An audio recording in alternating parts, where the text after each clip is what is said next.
ಕ್ರೀಡಾಂಗಣದಲ್ಲಿ ಸಾಹಿತ್ಯ ಜನರನ್ನೇ ಒಗ್ಗೂಡಿಸಿ ಕಾಲ್ಚಂಡಾಡುವ ಸಂದರ್ಭ ತಾಯೇ ಮಗನೇ ಮಹೇಶ ಎಂಬ ದೀರ್ಘ ಸ್ವರವನ್ನಾಲಿಸಿ ಇತ್ತ ಕಡೆ ಓಡೋಡಿ ಬಂದಿದ್ದೇನೆ. ಅಮ್ಮ ಎನ್ನಿನ ಹಾಗೆ ನೀನಿಲ್ಲ ತಾಯೇ, ದೂರದಲ್ಲೇ ಕನ್ನಂತಹ ನೀನು ಎತ್ತೆ ಮುತ್ತಾಡಿಸಬೇಕಿತ್ತು. ಆದರೆ ಇಂದು ನೆಲದ ನಕಲಾಗಿದ್ದೀಯ.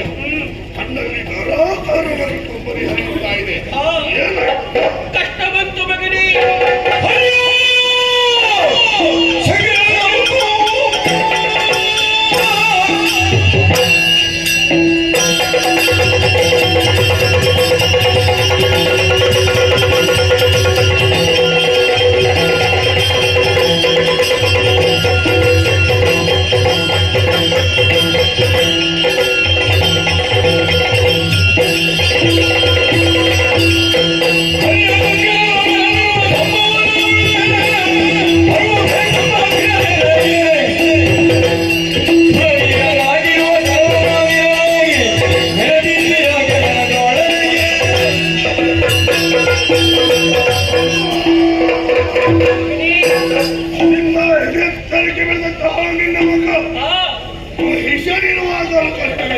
ಹೌದು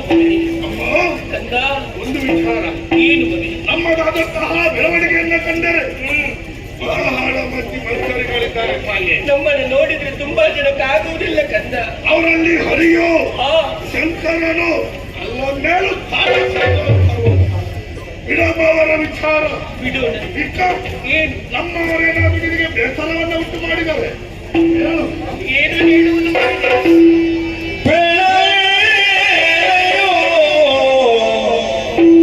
ಮುದ್ದು ಕಂದ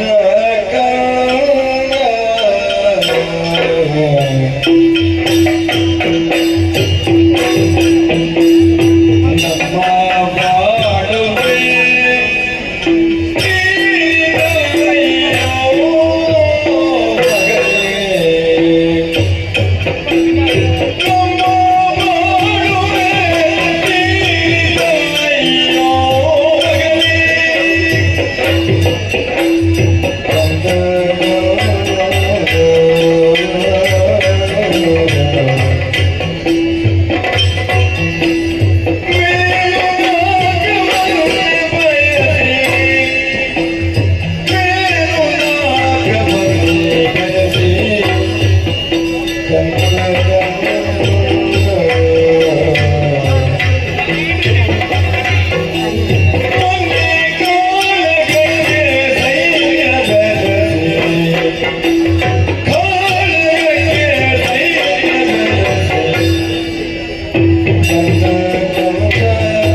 ಮನೆಗೆ ಹೋದಂತಹ ವಿಚಾರ ಗೊತ್ತಿದೆಯಲ್ಲ ಮಗನೇ. ಹೌದಮ್ಮ.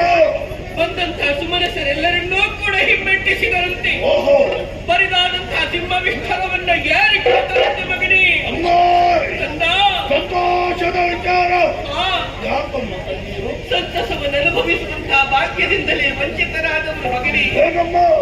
ಸೋತಂತಹ ಸುಮನಸರೆಲ್ಲರೂ ಕೂಡ ಒಟ್ಟಾಗಿ ಒಟ್ಟಾಗಿ ನಿನ್ನ ತಂದೆಯನ್ನ ಮೋಸದಿಂದ ಕೊಲ್ಲಿಸಿದರು ಮಗನೇ.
ಕಂದ,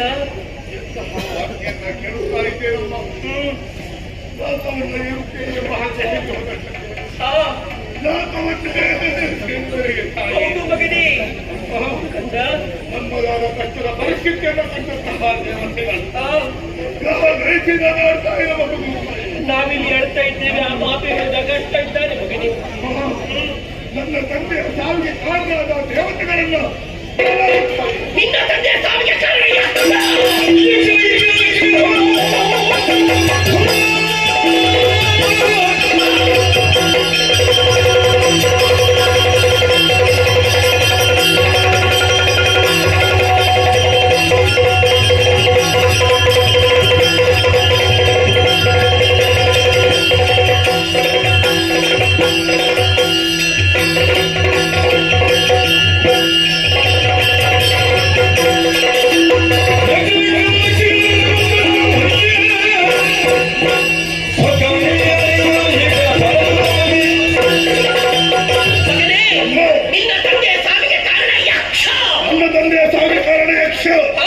ನನ್ನ ಪಾಲಿಗೆ ನಿರ್ಲಕ್ಷ್ಯ. ಹೋರಾಟಕ್ಕೆ ಮರಳಿ ರೆಕ್ಕೆಯನ್ನೇ ಮಾಡಿ ದೇವತೆಗಳಿಗೆ ಅವತಾರ.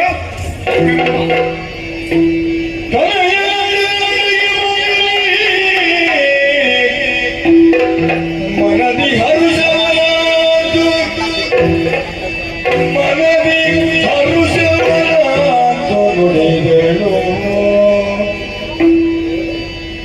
ಅನಿಮಿಷ ಗೆಲ್ಲಬಹುದು ಸಮರದಿ ನಿನಗೆ ಗಣವಲ್ಲ. ಅನಿಮಿಷ ಗೆಲ್ಲಬಹುದು ಸಮರದಿ ನಿನಗೆ ಗಣವಲ್ಲ. ವನಜನಾಭನು ಬರುವ ಕೃತಕದೇ ಅನವರತ ಸುಮನಸರ ಪಕ್ಷದೇ. ವನಜನಾಭನು ಬರುವ ಕೃತಕದೇ ಅನವರತ ಸುಮನಸರ ಪಕ್ಷದೇ. ನಿನಗೆ ಬೇಡುವೆ ನಿನಗೆ ವಿಧಿಯಲ್ಲಿ ಪಡೆದು ವರಗಳಲ್ಲಿ ನಿನಗೆ ಬೇಡುವೆ ನಿನಗೆ ವಿಧಿಯಲ್ಲಿ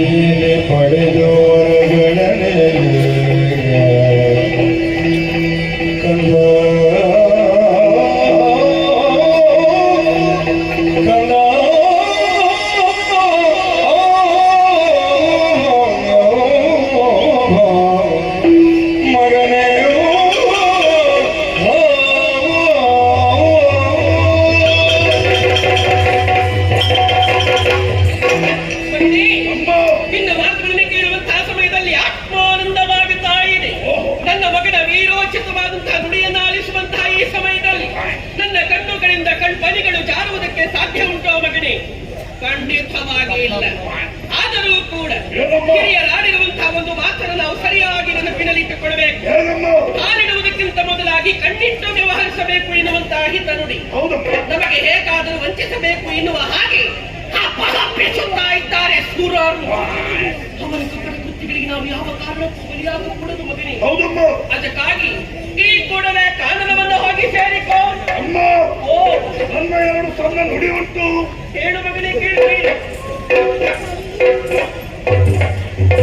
ಈ ಕಾರಣದವರೆಗೆ ಬೇಕಾದದನ್ನ ಕೊಟ್ಟು ಬೆಳೆಸಿದಂತಹ ಮಾತೆ ಅಮ್ಮ, ಈ ಸಮಯದಲ್ಲಿ ಬೆಳೆದಂತಹ ನಿನ್ನ ಮಗನನ್ನ ಸಾಡಿ ಕಟ್ಟುವಲ್ಲಿ ಸಿದ್ಧವಾಗಿದ್ದೀಯ. ಹೋಗಲೇಬೇಕು.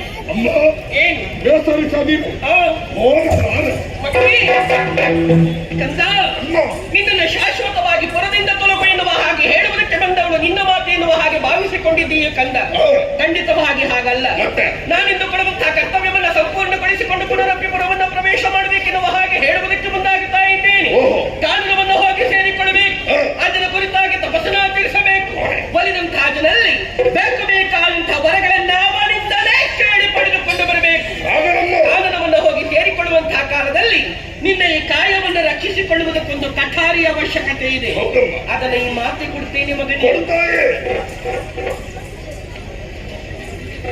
ಕಂದ, ಇದು ನಿನ್ನ ತಂದೆಯ ಪಟ್ಟದ ಕತ್ತಿ. ಸೇರಬೇಕಾದಂತಹ ಜಾಗಕ್ಕೆ ಸೇರಿಸುವ ಹೊಣೆಗಾರಿಕೆ ನನಗಿದೆ.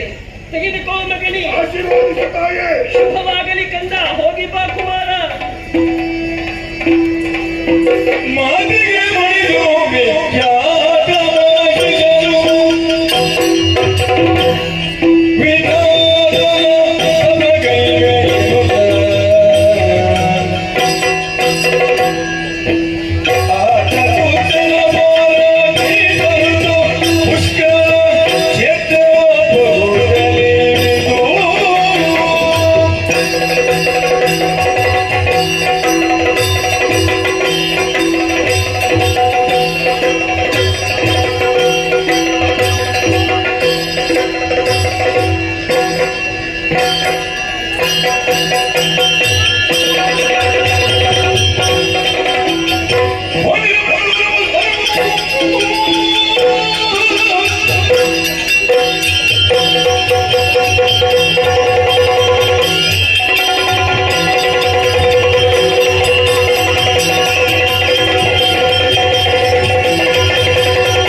ಕಾರಣವನ್ನು ಸೇರಿದೆ.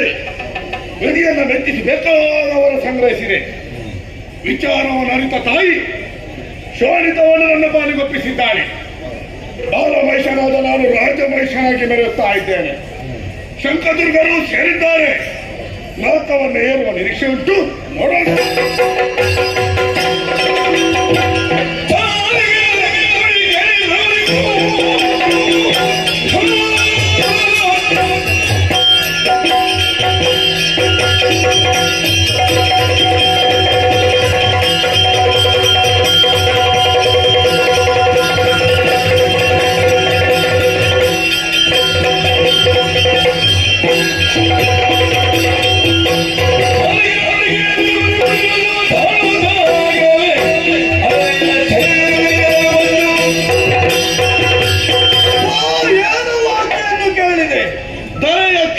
ಕ್ಷೇಮವನ್ನುಂಟು ಮಾಡಿದ ದುರುಳ ಮಹಿಷ ಅಧರ್ಮದ ಹಾದಿಯ ಮೂಲಕವಾಗಿ ನಾಲ್ಕ ಕಡೆಗೆ ದಾಳಿಯನ್ನು ಮಾಡಿದ್ದಾನೆ.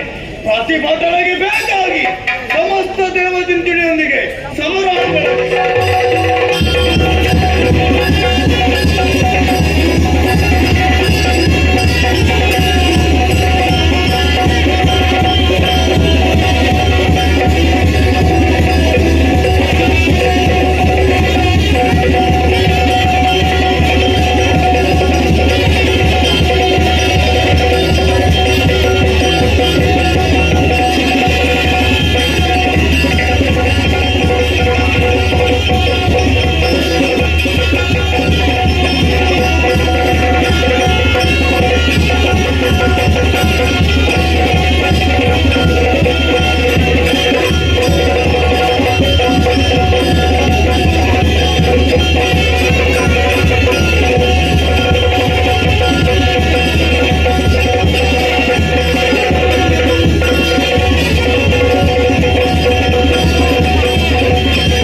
ಉದ್ದೇಶ ನಾಕವನ್ನು ಪಡೆಯುವುದು. ಬಿಟ್ಟು ಕೊಡುವೆಯ ಅಲ್ಲ ಪೆಟ್ಟು ತಿಂದು ಓಡುವೆಯ?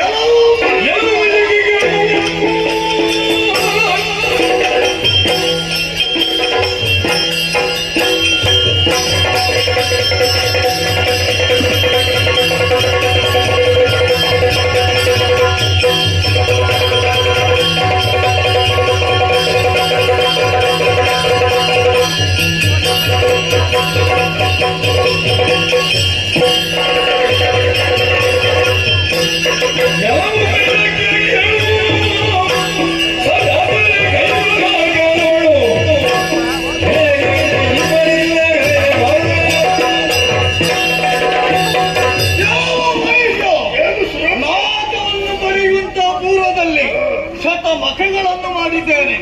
ಆ ಮೂಲಕವಾಗಿ ತ್ರಿಮೂರ್ತಿಗಳಿಂದಲೇ ಒಲಿದುಕೊಟ್ಟಂತಹ ತ್ರಿವಿಷ್ಟಮ ಪದವಿಯಲ್ಲಿ ಮಂಡಿಸಿದ್ದೇನೆ. ಆ ಮೂಲಕವಾಗಿ ಪಡೆದು ನಾಕದ ಗದ್ದುಗೆಯನ್ನು ಬಯಸಿ ಬಂದರೆ ಅಳಿವು.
ಮಿತ್ರರೇ, ನಿಮ್ಮ ಸಹಕಾರ ನಮ್ಮ ಸ್ವಾಧೀನ.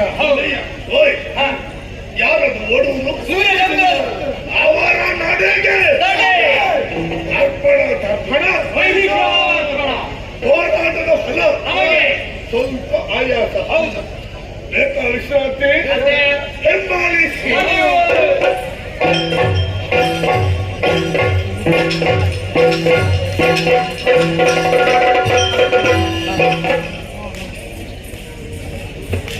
ಸರದಿ ಕಲಾಭಿಮಾನಿಗಳಿಗೆ ವಂದಿಸುತ್ತ, ಆತ್ಮೀಯ ಕಲಾಭಿಮಾನಿಗಳೇ, ಯಕ್ಷ ಸೇವೆಯ ಇಂದಿನ ಸೇವಾದಾರರಾದಂತಹ ಚಂದ್ರಹಾಸ ರೈ, ನಿತ್ಯಾನಂದ ನಿಲಯ ಬೇಡ ಹಾಗೂ ತಿಮ್ಮಪ್ಪ ಶೆಟ್ಟಿ, ಸುಂದರಿ ಕೃಪಾ ನಿಲಯ ಬೇಡ ಇವರಿಗೆ ಶ್ರೀ ಕ್ಷೇತ್ರ ಪಾವಂಜಿ ದೇವಸ್ಥಾನದ ಆಡಳಿತ ಮಂಡಳಿ ಹಾಗೂ ಅರ್ಚಕ ವೃಂದ ಇವರ ಪರವಾಗಿ, ಮೇಳದ ಸಂಚಾಲಕರಾದಂತಹ ಶಿವತಾ ಪಟ್ಲ, ಸತೀಶ್ ಶೆಟ್ಟಿ ಇವರ ಪರವಾಗಿ, ಅದೇ ರೀತಿ ಮೇಳದ ಎಲ್ಲ ಕಲಾವಿದರ ಪರವಾಗಿ ಅನಂತ ಧನ್ಯವಾದಗಳನ್ನು ಅರ್ಪಿಸ್ತಾ ಇದ್ದೇವೆ. ಅದೇ ರೀತಿ ಈ ಕಾರ್ಯಕ್ರಮಕ್ಕೆ ಹೆಚ್ಚಿನ ಸಂಖ್ಯೆಯಲ್ಲಿ ಆಗಮಿಸಿದಂತಹ ಎಲ್ಲ ಸರದಿ ಕಲಾಭಿಮಾನಿಗಳಿಗೂ ಕೂಡ ನಮ್ಮೆಲ್ಲರ ಪರವಾಗಿ ತುಂಬು ಹೃದಯದ ಧನ್ಯವಾದಗಳನ್ನು ಅರ್ಪಿಸುತ್ತಾ, ನಿಮಗೆಲ್ಲರಿಗೂ ಕೂಡ ನಾವು ನಂಬಿಕೊಂಡು ಬಂದಿರುವಂತಹ ಪಾವಂಜಿ ಜ್ಞಾನಶಕ್ತಿ ಸುಬ್ರಹ್ಮಣ್ಯ ಸ್ವಾಮಿಯು, ಅದೇ ರೀತಿ ಸಾನ್ನಿಧ್ಯದಲ್ಲಿರುವಂತಹ ದೇವರು ಸಕಲ ಆಯುರ ಆರೋಗ್ಯೈಶ್ವರ್ಯ ಸುಖ ಸಂಪತ್ತು ಸಮೃದ್ಧಿಯೊಂದಿಗೆ ಸಕಲ ಸನ್ಮಂಗಳವನ್ನುಂಟು ಮಾಡಲಿ ಎಂಬುದಾಗಿ ಆಶಿಸುತ್ತಾ ಪ್ರಾರ್ಥಿಸುತ್ತಾ, ಕಲಾಭಿಮಾನಿಗಳೇ, ಬರ್ವರಾತ್ರಿ ನಾವು ಉಕ್ಕಿನಡ್ಕ ನೆಲ್ಲಿಕುಂಜೆ ನಡುಮನೆ ಇಲ್ಲಿ ಕಟೀಲು ಕ್ಷೇತ್ರ ಮಹಾತ್ಮೆ ಎನ್ನುವಂತಹ ಆಖ್ಯಾನವನ್ನು ಆಡಿ ಅಭಿನಯಿಸಿ ತೋರಿಸುವುದಕ್ಕಿದ್ದೇವೆ.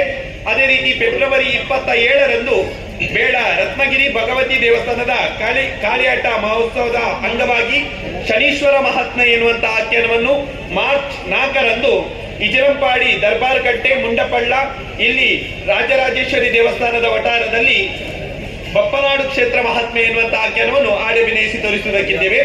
ಅದೇ ರೀತಿ ಫೆಬ್ರವರಿ 18ರಂದು ಕುಂಬ್ಳೆ ಕಣಿಪುರ ಕ್ಷೇತ್ರದ ಬ್ರಹ್ಮಕಲಶೋತ್ಸವದ ಪ್ರಯುಕ್ತ ಬೆಳಿಗ್ಗೆ 11ರಿಂದ ಸತೀಶ್ ಶೆಟ್ಟಿ ಪಟ್ಲ ಇವರ ಸಾರಥ್ಯದಲ್ಲಿ ಗಾನ ವೈಭವವು ನಡೆಯುವುದಕ್ಕಿದೆ. ಅದೇ ರೀತಿ ಫೆಬ್ರವರಿ 18ರಂದು ಬ್ರಹ್ಮ ವೈದ್ಯರ್ಕರ ಗರಡಿ ಬೇಡ ಇಲ್ಲಿ 7ರಿಂದ 10 ಗಂಟೆಯವರೆಗೆ ಯಕ್ಷಗಾನ ಗಾನ ವೈಭವ ಪ್ರಕಾಶ್ ಶೆಟ್ಟಿ ಅಮೃತ ಅಡಿಗ ಭವ್ಯಶ್ರೀ ಇವರ ಸಾರಥ್ಯದಲ್ಲಿ ನಡೆಯುವುದಕ್ಕಿದೆ. ಅದೇ ರೀತಿ ಫೆಬ್ರವರಿ 11ರಿಂದ 12ರ ತನಕ ಶ್ರೀ ಮಹಿಷಮರ್ದಿನಿ ದೇವಸ್ಥಾನ ಗೋಸಾಡ ಇದರ ಪುನಃ ಪ್ರತಿಷ್ಠಾ ಮಹೋತ್ಸವ ಅಂಗವಾಗಿ ವಿವಿಧ ಧಾರ್ಮಿಕ ಕಾರ್ಯಕ್ರಮಗಳು ಸಂಪನ್ನಗೊಳ್ಳುವುದಾಗಿದೆ. ಕಲಾಭಿಮಾನಿಗಳು ಎಲ್ಲ ಕಾರ್ಯಕ್ರಮಗಳಿಗೂ ಹೆಚ್ಚಿನ ಸಂಖ್ಯೆಯಲ್ಲಿ ಬಂದು ಕಲಾವಿದರಾದಂತ ನಮ್ಮನ್ನೆಲ್ಲ ಪ್ರೋತ್ಸಾಹಿಸಿ ಬೆಳೆಸುವುದರೊಂದಿಗೆ ಕಲಾಮಾತೆಯ ಅನುಗ್ರಹಕ್ಕೆ ಪಾತ್ರ ಆಗಬೇಕಾಗಿ ವಿನಂತಿಸುತ್ತಾ ವಿಜ್ಞಾಪಿಸುತ್ತಾ ಮುಂದಿನ ಕಥಾ ಭಾಗಕ್ಕೆ ಹೋಗುವುದಕ್ಕೆ ಸಭಿಕರಲ್ಲಿ ಹಾಗೂ ಭಾಗವತರಲ್ಲಿ ಅಪ್ಪಣೆಯನ್ನು ಅನುಮತಿಯನ್ನು ಕೇಳುವುದರೊಂದಿಗೆ ಕಥಾ ಭಾಗವನ್ನು ಮುಂದುವರಿಸ್ತಾ ಇದ್ದೇವೆ. ನಮಸ್ತೆ, ಜೈ ಹಿಂದ್, ಯಕ್ಷಗಾನಂ.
ಗಿರಿಕಾನನಗಳಲ್ಲಿ ಅಲೆದಾಡಿದ್ದಾಯಿತು. ಎಲ್ಲಾ ಪ್ರಸಂಗದಲ್ಲಿ ಎಲ್ಲರೂ ಸೋತಲ್ಲಿಗೆ ಪ್ರಸಂಗವೇ ಮುಗಿದು ಹೋಗುತ್ತದೆ. ಅದೇ ದೇವೇಂದ್ರ ಸೋತಲ್ಲಿಗೆ ಪ್ರಸಂಗ ಪ್ರಾರಂಭ ಆಗುತ್ತದೆ. ಮುಂದುವರಿಸಬೇಕು ಅಂತ ಇದ್ರೆ ಸತ್ಯಲೋಕದ ಕಡೆಗೆ ಸಾಗಬೇಕು. ಹೀಗೆ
ಒಂದುಗೂಡಿಸಿಕೊಂಡು ಈ ಕಡೆಗೆ ಬರುವುದಕ್ಕೆ ಕಾರಣ ಉಂಟು ಸ್ವಾಮಿ. ನಮ್ಮ ಸುದ್ದಿ ಹೋಗಿದೆ. ಹೌದಾ? ನಮ್ಮ ಸುದ್ದಿ ಇಲ್ಲ. ಯಾರು ಕೇಳುದಿಲ್ಲ. ಈಗ ಒಬ್ಬನದ್ದೇ ಪ್ರಚಾರ. ಒಮ್ಮೊಮ್ಮೆ ಬೇಡದ್ದೇ ಮಾಡೋದು, ಮತ್ತೆ ಈ ಬಾರಿ ಏನು ಮಾಡಲಿಲ್ಲ, ಸರಿ ಮಾಡಿದೆ. ಹೌದಾ? ಪೂರ್ತಿ ಸರಿ ಉಂಟು. ಒಬ್ಬನದ್ದೇ ಪ್ರಚಾರ ಸ್ವಾಮಿ. ನಿಮ್ಮಿಂದ ವರಬಲಾನ್ವಿತರಾದ ಮಹಿಷರ ಪ್ರಚಾರ. ಎಲ್ಲ ಕಡೆಯಲ್ಲಿ ಮಹಿಷ. ಹಾಗಾಗಿ ಅವಾಗ ಹೋಗದೆ ನಮಗೊಂದು ಸ್ಥಿರವಾದ ಸ್ಥಾನ ಇದೆ. ಎಲ್ಲಿಗೆ ಹೋಗ್ಬೇಕು? ವ್ಯವಸ್ಥೆ ಮಾಡಬೇಕು. ಅರಿತನಪ್ಪ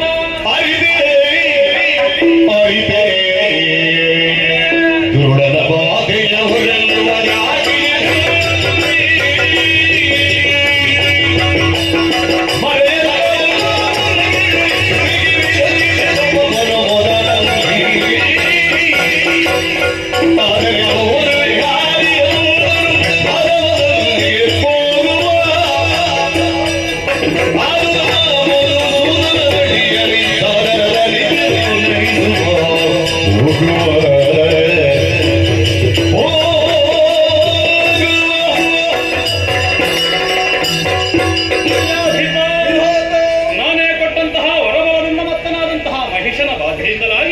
ನಿಮಗನಿಗೆ ಬಂದಿರೋದು ಕಷ್ಟ ಪರಿಹರಿಸುವುದಕ್ಕೆ ನನ್ನಿಂದಲೂ ಅಸಾಧ್ಯ. ಒಬ್ಬನಿಂದ ಮಾತ್ರ ಸಾಧ್ಯ. ಅವನೇ ಮಾಧವ. ವೈಕುಂಠ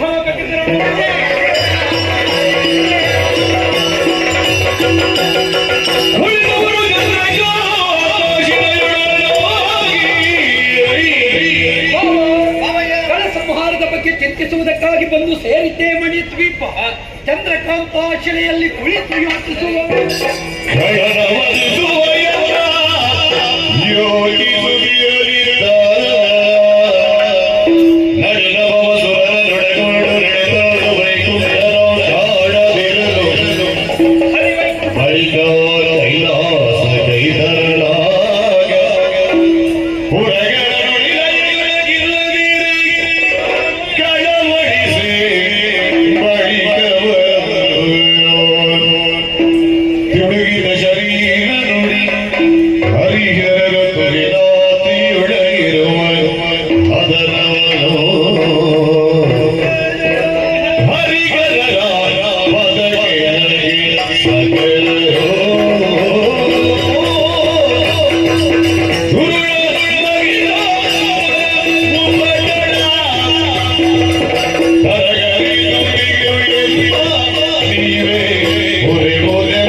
ಸಕಲರು ಎದ್ದೇಳಿ ದೇವತೆಗಳೆಲ್ಲರನ್ನು ಸೇರಿಸಿಕೊಂಡು ಇಲ್ಲಿಯವರೆಗೆ ಪಾದ ಬೀಳಿಸುವುದಕ್ಕೆ ಕಾರಣವೇ ಏನು ನನ್ನಿಂದಲೇ ವರವನ್ನು ಹೊಂದಿದಂತಹ ಮಹಿಷ ಮದೋನ್ಮತ್ತನಾದ ಮೂರು ಲೋಕವನ್ನು ಕೈವಶಗೊಳಿಸಿ ದುಷ್ಟ ಪ್ರವೃತ್ತಿಯಿಂದ ಮುಂದುವರಿಯುತ್ತಾ ಇದ್ದಾನೆ ಆ ಭವನ ನಾಶಕ್ಕೆ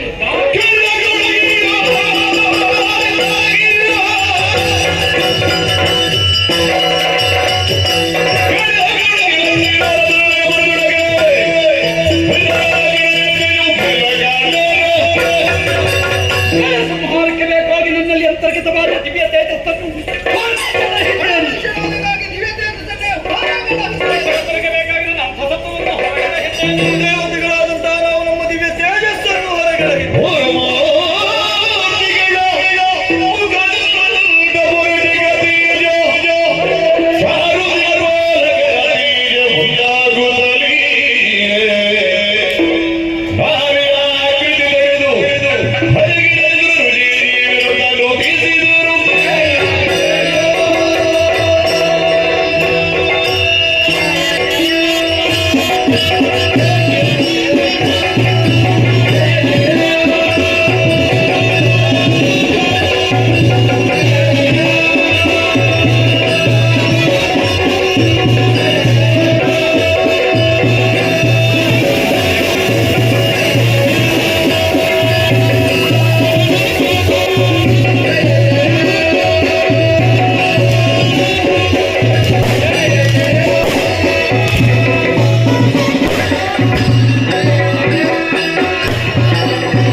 ಸರ್ವ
ಇಚ್ಛಾಶಕ್ತಿ ಸಂಯುಕ್ತಳು ಆದಂತಹ ನನ್ನನ್ನು ಒಂದೇ ಮನಸ್ಸಿನಿಂದ ಧ್ಯಾನಿಸಿ ಪ್ರಸನ್ನೀಕರಿಸಿಕೊಂಡಿದ್ದೀರ. ನಿಶಾಕಮಲದಂತಾಗಿದೆ ನಿಮ್ಮ ವದನ. ಯಾರಿಂದ ಬಂದಂತಹ ಬವಣೆ? ಯಾಕೆ ನನ್ನನ್ನು ಸ್ಮರಿಸಿದಿರಿ? ನಿರ್ಭೀತಿಯಿಂದ ತಿಳಿಸಿ ಮಕ್ಕಳೇ.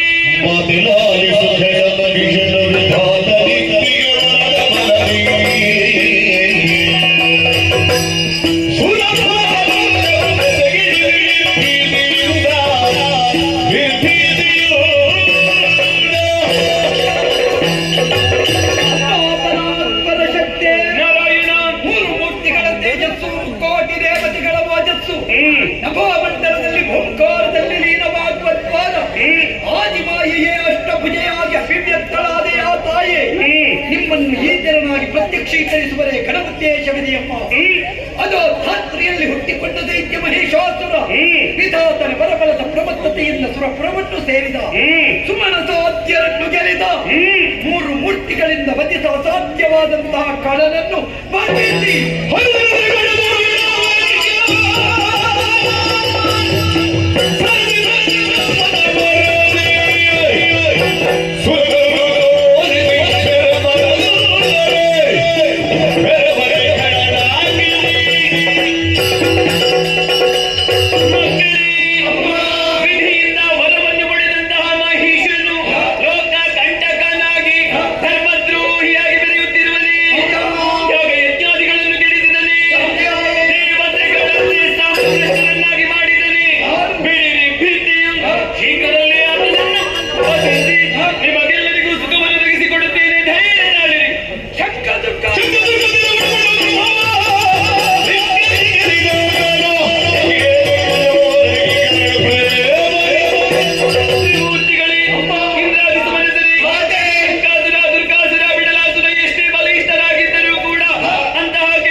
ಸ್ವರ ಸೇರಿಸುವವರು ಯಾರು ಎಂಬ ಹಾಗೆ ಮುಂದೆ ನೋಡಿದರೆ ಅದು ವಿಶ್ವಕರ್ಮರೇ ಶಿಷ್ಯ ವೃಂದದ ಜೊತೆಯಲ್ಲಿ ಸಕಲ ವಸನ ಪುಷಣಾದಿಗಳನ್ನು ತಂದು ಆಕೆಯ ಪಾದಮೂಲದಲ್ಲಿ ಇರಿಸಿದ್ದಾರೆ.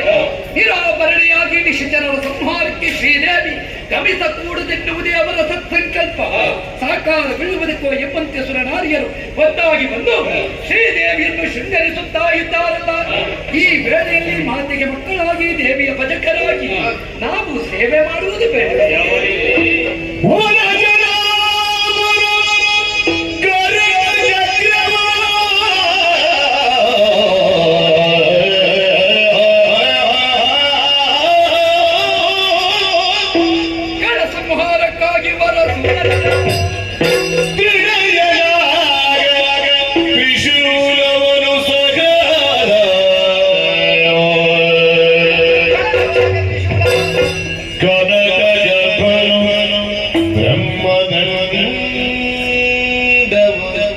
ಇತ್ತು ಬಳಿಕ ಸುಮನಸರು ಜಯ ಜಯ ವಿನೋದ ಜಯ ಜಯ ವಿನೋದ ಪದ ಜಯ ಜಯ ಜಯ ಜಯ ಜಯ ಜಯ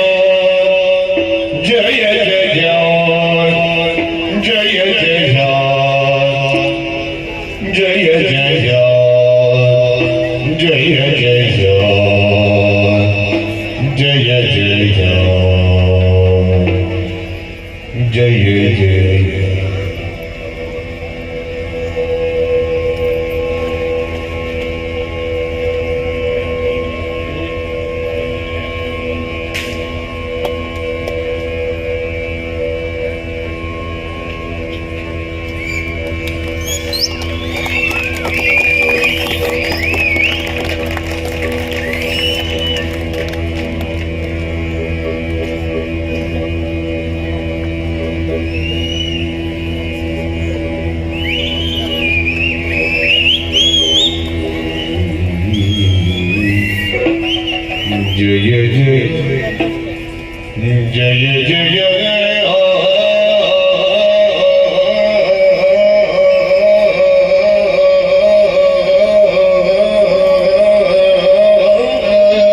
जय जय जय जय विनुत सगल पद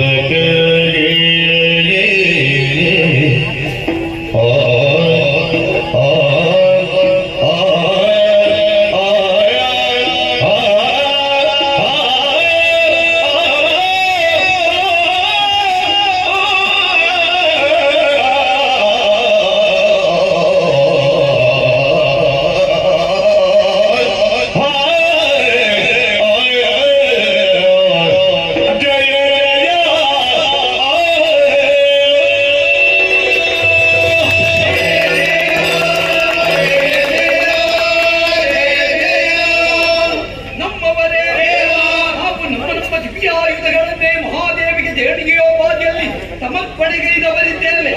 ಅವಶ್ಯಕತೆ ಎಷ್ಟು ಆದರೂ ದೇವಿ ಚಿತ್ತಕ್ಕೆ ವೇದ್ಯ. ಕಳ್ಳರ ನಾಶಕ ಇವರೇ ಶ್ರೀದೇವಿ ಕಾಲ್ನಡಿಗೆಯಿಂದ ಗಮಿಸುವುದೇ ಯುಕ್ತವಲ್ಲ ಎನ್ನುವುದನ್ನು ಅರ್ಥ ಮಾಡಿಕೊಂಡ ಪರ್ವತರಾಯ ತಾನೇ ಪಂಚಾರಣ್ಯವನ್ನು ಕಳುಹಿಸಿದ್ದ.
ಒಮ್ಮಿಂದೊಮ್ಮಿಗೆ ಸಾಗಿ ಊರಿಗಳ ಹರಚಾಟ ಕಿಚ್ಚಾಟ ನನ್ನವರಾದ ಶಂಕದರು ಕೊಲೆ ಮಾಡಿದವಂತೆ ಯಾರೋ ಒಬ್ಬಾಕಿ ನಾರಿ ಬಂದಿದ್ದಾಳೆ.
ಸುರ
ಬ್ರಹ್ಮಚಾರಿಣಿ, ಚಂದ್ರಕಂಠ, ಕಂದಮಾತ, ಪುಷ್ಪಾಂಡಿನಿ, ಕಾತ್ಯಾಯಿನಿ, ಕಾಳರಾತ್ರಿ, ಸಿದ್ಧಿರಾತ್ರಿ, ಮಹಾಗೌರಿ ಹೀಗೆ 9 ರೂಪಗಳಿಂದ 9 ದಿವಸಗಳ ಪರ್ಯಂತರ ದುರುಡನಾದಂತಹ ಮಹಿಷಾಸುರನ ಸಂಕಲ್ಪವನ್ನು 10ನೇ ದಿವಸವಾದಂತಹ ಇಂದು ವಿಜಯ ನಮ್ಮ ಪಾಲಿಗಾಗಿದೆ. ಈ 9 ದಿವಸಗಳನ್ನು ನವರಾತ್ರಿ ಎಂದು 10ನೇ ಈ ದಿವಸವನ್ನು ವಿಜಯದಶಮಿ ಎಂದುಕೊಂಡು ಯಾರು ಶ್ರದ್ಧಾಭಕ್ತಿಯಿಂದ ಆಚರಿಸಿಕೊಂಡು ಬರುತ್ತಾರೆ ಅವರ ಇಷ್ಟಾರ್ಥವನ್ನೆಲ್ಲ ನೆರವೇರಿಸುತ್ತೇನೆ. ಸುರಪಾಲ ನಾಲ್ಕದ ಪೀಠ ಬರಿದಾಗಿದೆ. ಹೋಗಿ ಧೈರ್ಯದಿಂದ ನಾಲ್ಕು ಬಂದಾಳು. ಮುಂದಕ್ಕೆ ಖಳನಿಂದ ಚಿಂತಿಸುವಂತಹ ಪ್ರಮೇಯವಿಲ್ಲ. ಕಷ್ಟ ಬಂತು ಎಂದಾದಲ್ಲಿ ನೇರವಾಗಿ ನಗಿರಿಯನ್ನು ಏರಿಕು. ಅವಿಚ್ಛಿನ್ನವಾದಂತಹ ಭಕ್ತಿಯಿಂದ ನನ್ನನ್ನು ಪ್ರಾರ್ಥಿಸಿಕೊಂಡೇ ಎಂದಾದಲ್ಲಿ ನಿನ್ನ ಪಾಲಿಗೆ ಬಂದು ನಿನ್ನ ಇಷ್ಟಾರ್ಥವನ್ನೆಲ್ಲ ನೆರವೇರಿಸುತ್ತೇನೆ. ನಿನಗೆ ಶುಭ.